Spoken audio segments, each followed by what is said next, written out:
Туреччина налаштована дуже рішуче захищати Азербайджан, тому що стара парадигма війни чи протистояння між Росією і Туреччиною не тільки в Криму, а й на Кавказі, вона зараз знову якби вибудовується і так далі.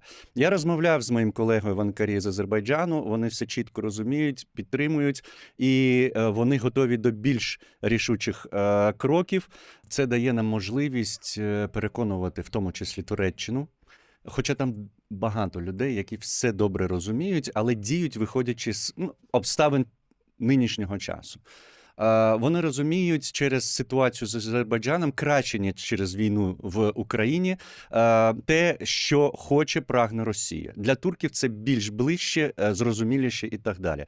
Ми бачимо, як сам Азербайджан змінює потрошки свою позицію. Ми бачимо не те, що змінює, вони почали про неї говорити.